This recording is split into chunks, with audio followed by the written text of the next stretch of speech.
Hello everyone, a very warm welcome to all of you. I, Dr. Shikha Dhaman, Assistant Professor, Department of Laws, Guru Nanak Dev University, Amritsar, is here in front of you to deliver a lecture on the topic, the imperative for mechanism to drive law reforms in India. Let's begin with an introduction. Law reforms enables people to know, use and shape the laws. It begins from the grassroots orientation as opposed to the top-down approaches of law reforms. These are about strengthening the capacity of all people to exercise their rights in their individual capacity as well as from community perspective. It ensures the law is available and meaningful to citizens. Building community power is central to legal empowerment. The discourse surrounding legal reforms in India stands as a pivotal and multifaceted subject extending from the intricacies of the Law Commission's operations to broader institutional constraints impacting overall growth. A meticulous analysis of the existing legal infrastructure unravels challenges that significantly impede the desired progression in delivering justice in tangible terms. Legal reform encompassing both changes in law as well as procedural aspects emerges as a crucial imperative for expediting dispute resolution and reducing systematic delays. The vast array of legislation stemming from constitutional provisions poses a formidable challenge due to its diversity and volume.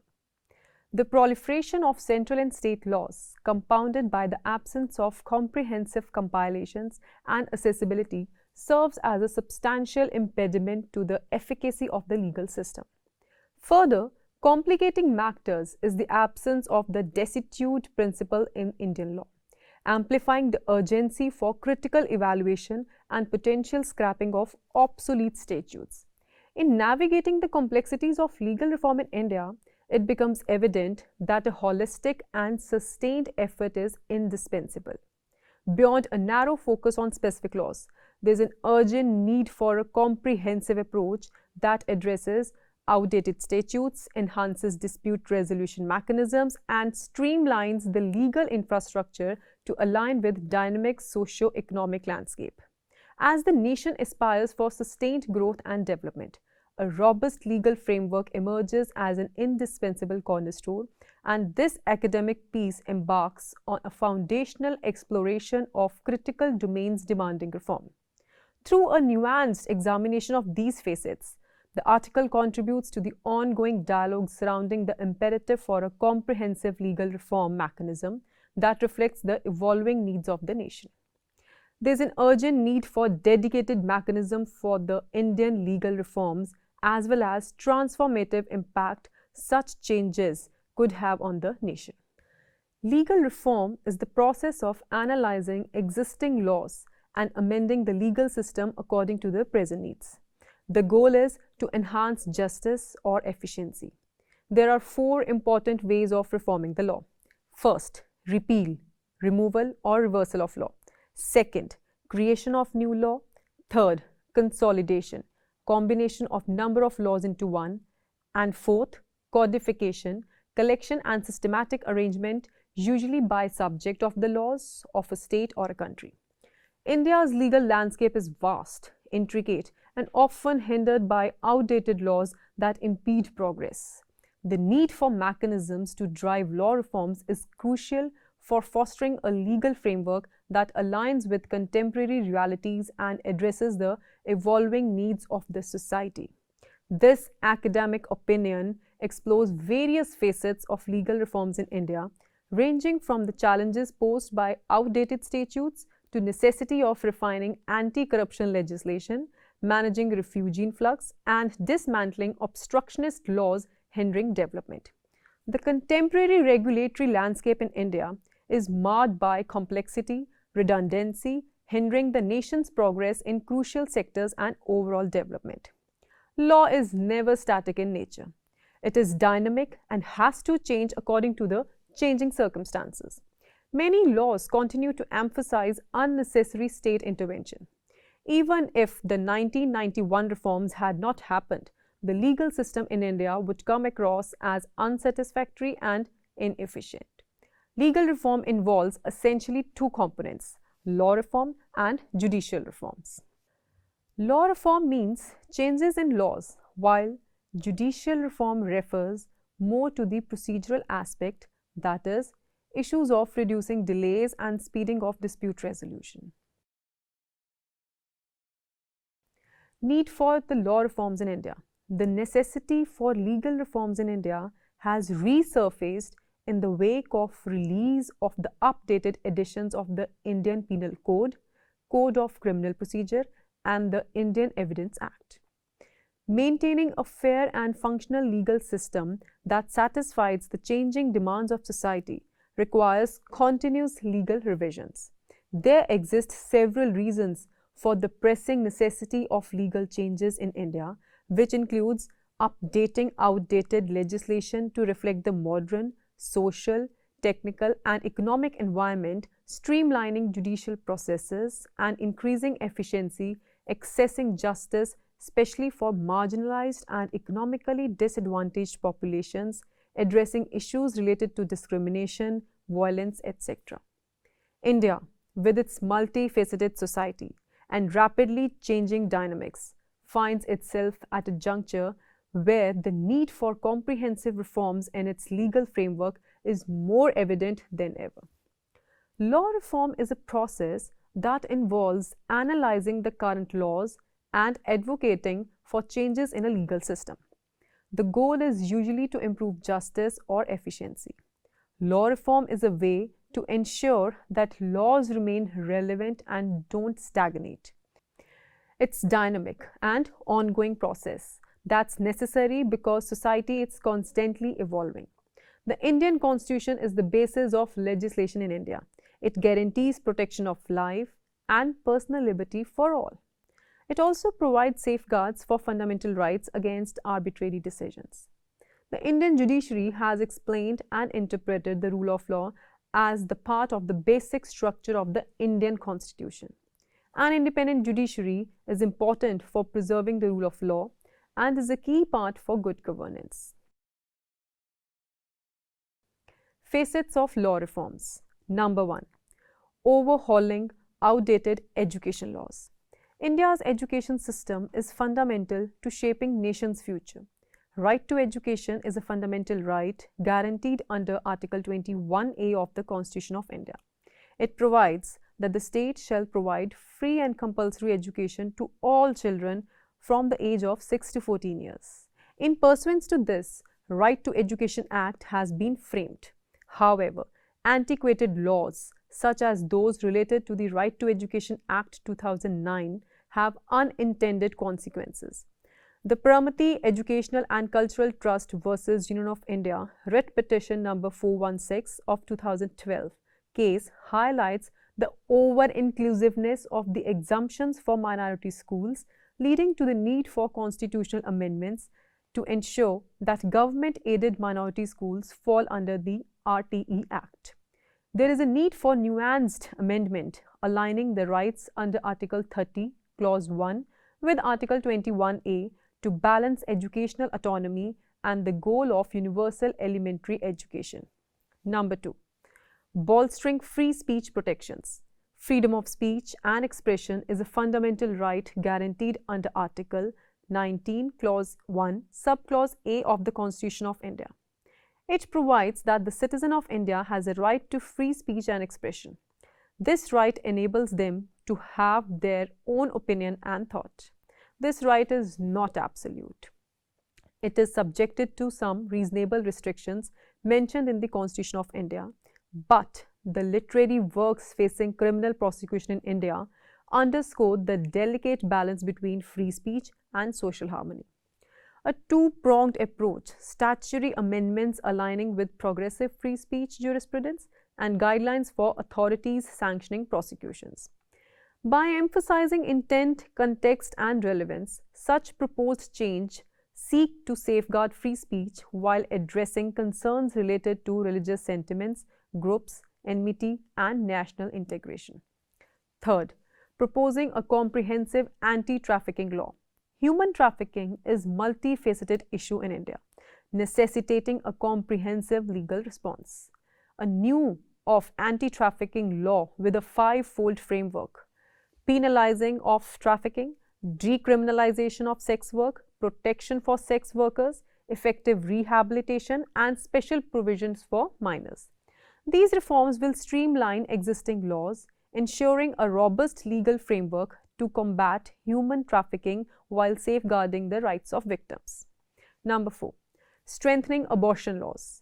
India grapples with the tragedy of sex-selective abortions, demanding a re-evaluation of existing legal framework. There is a need for unifying regulatory mechanism under the Medical Termination of Pregnancy Act and the Preconception and Prenatal Diagnostic Techniques Act.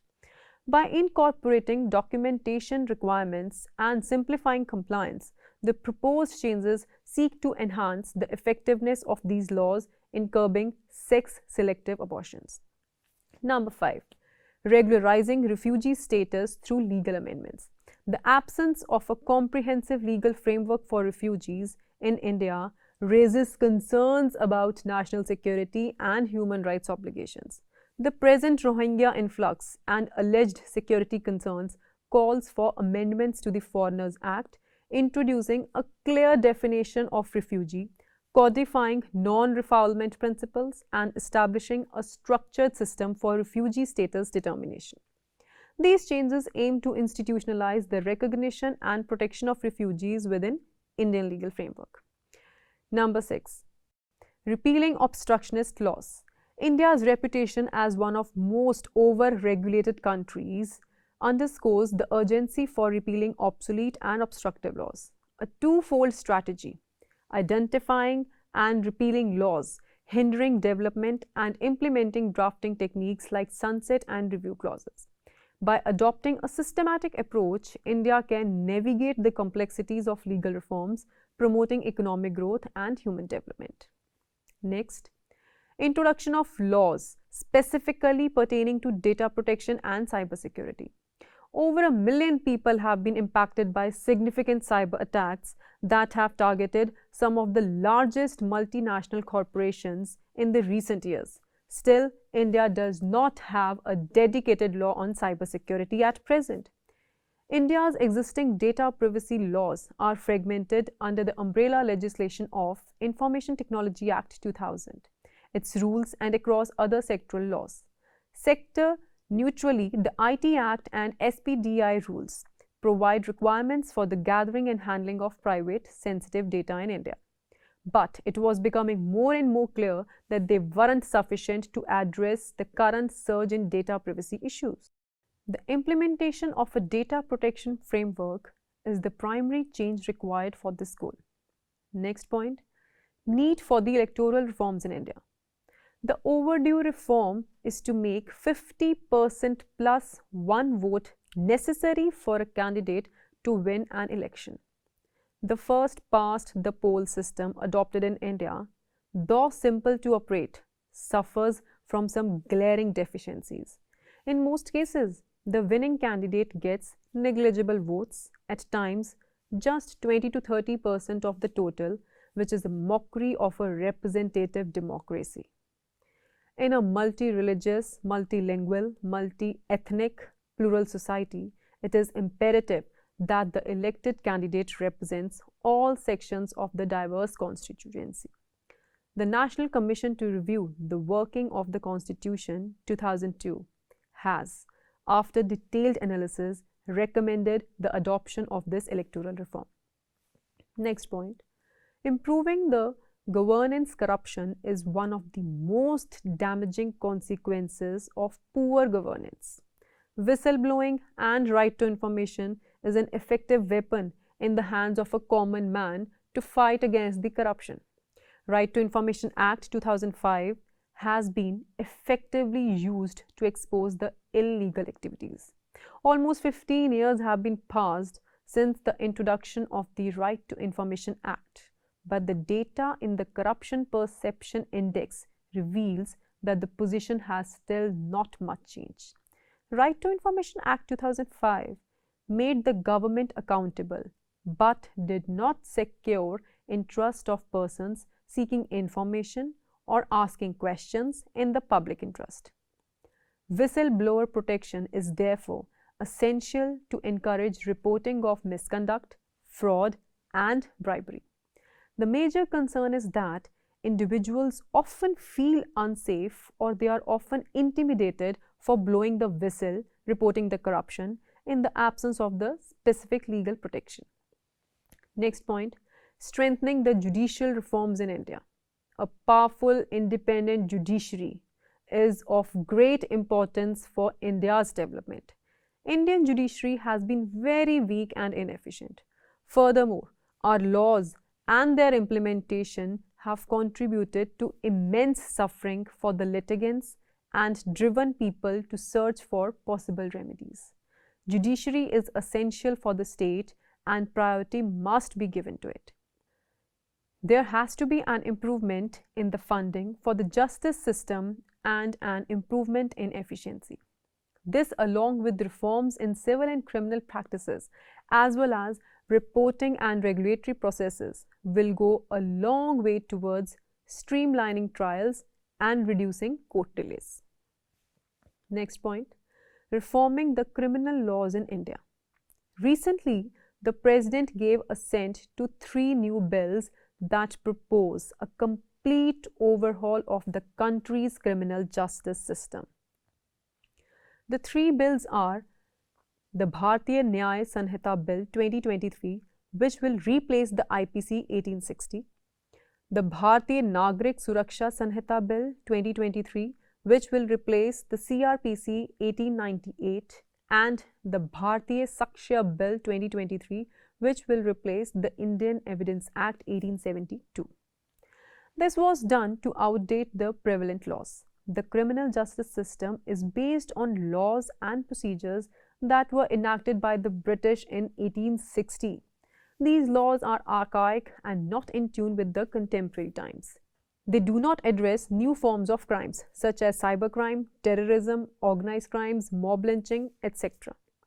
The reform aims to modernize and simplify criminal laws, which are outdated and complex. The reform will make the laws more in tune with the Indian spirit and ethos and reflect the changing nature of crime, society, and technology.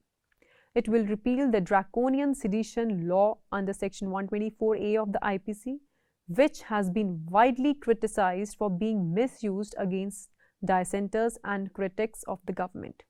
In addition to it, it will make some of the sexual offences gender neutral by including men and transgenders as potential victims and offenders in addition to women. Also, it will increase the use of electronic evidence and forensics during investigation, prosecution, and adjudication.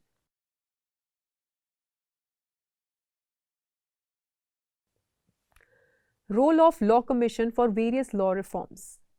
Law Commission of India, though an advisory body, has been a key instrumentality in the process of legal reforms in India. Law Commission provides the intellectual depth to the Law Ministry as well as to the other legal institutions, including the Supreme Court. In a number of decisions, the Supreme Court has referred to the work done by the Law Commission and followed its recommendations. It should be given a statutory status with sufficient funding and independence to work towards bringing bold and much needed legal reforms in the country. Law Commission of India plays an important role in the administration of justice, that is, from suggesting new laws to changing outdated colonial laws and updating them to present times. It has worked to ensure the statutory obligations of India under many international treaties of which India is a signatory. The various law commissions have been able to make important contributions towards the progressive development and codification of the laws of the country. The Law Commission so far has submitted 277 reports on diverse range of topics. The main function of the Law Commission is to repeal or review obsolete laws. It identifies the laws that are no longer relevant and can be repealed immediately. It also helps in analyzing the laws that affect the poor and also conducts post-analysis of the socio-economic laws. It recommends the enactment of new laws that may be needed to implement the directive principles of state policy and to achieve the objectives of the Constitution as formulated in the preamble. Moreover, it gives suggestions on any matter connected with law and judicial administration that could be referred to it by the Law Ministry. Let's come to the conclusion then.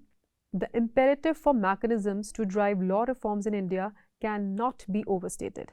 This academic opinion highlights the challenges posed by outdated laws in various domains and proposes novel solutions to address these issues.